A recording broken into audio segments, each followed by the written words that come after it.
自慰和其他事情一样普遍，就像天空是蓝色的，水是湿漉漉的。是的，我们知道大家以前都听说过，研究表明 90% 以上的男性和 50% 的女性都有自慰。然而，自慰的一个方面却不常被讨论，那就是它对大脑的影响。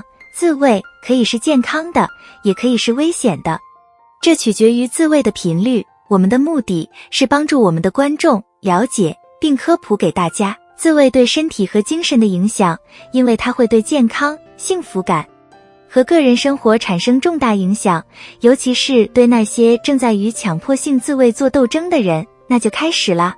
1. 自慰后的清醒感。我们都知道，这个短语其实在互联网上是被广泛称为性高潮后的清醒感的，但由于我们只是在自慰而不是性交的背景下讨论这个话题，这里我们将使用术语自慰后的清晰感来解释它。自慰后的清晰感指的是许多人在自慰达到高潮后提到感觉心理被重置且清醒。关于这一现象已经出现了很多理论，但都将解释它与大脑之间的联系。根据神经学家贾斯汀·都宾的说法，当一个人自慰并达到高潮时，血液会涌回到大脑，特别是前额皮质，这是大脑中负责做决策、集中注意力和解决问题以及其他重要功能的区域。都宾博士解释说，这就可能可以解释为什么一个人经历了性高潮后会有平静感或心智清晰感，就好像重启了自己的系统。这也解释了许多人为什么会在极度紧张或焦虑时选择自慰，因为自慰对他们起到了澄清的效果。2. 创伤反应。对于那些经历过严重创伤的人来说，自慰可以视为一种自我安抚的行为。虽然偶尔这样做并不是一件坏事，但如果自慰的次数过多，就会影响一个人的恋情。每当感到情绪消极时，迫切需要激励可能是一种不健康的创伤反应，因为没有面对导致自己痛苦的潜在问题。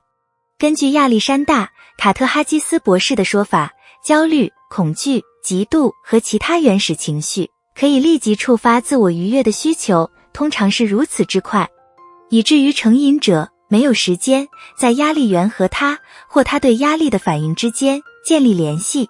最终，负面情绪会浮出水面，即使有人通过自慰来麻痹自己的痛苦和悲伤，寻求心理健康治疗来面对任何创伤或负面情绪也是很重要的，因为会比问题用自慰来自我抚慰是非常有害的，最终会导致更多的心理健康问题变得更糟。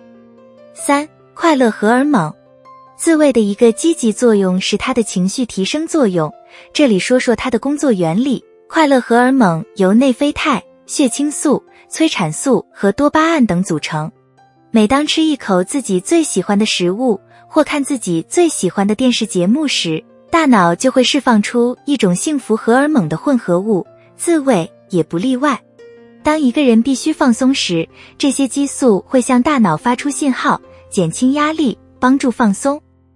4. 天然的压力和疼痛缓解剂。自慰是一种自然的压力和疼痛缓解方式，正如我们前面提到的，当一个人必须自慰时，大脑会释放出各种激素，催产素就是其中之一。根据研究人员兼医生科尔斯滕·莫伯斯博士在2015年进行的一项研究，催产素与低皮质醇水平有关，这种激素的重新释放会降低压力，降低血压。自慰后，在内啡肽和催产素的帮助下，人会自然感到放松，这可以促进更好的睡眠。此外，释放的内啡肽是大脑的天然止痛药。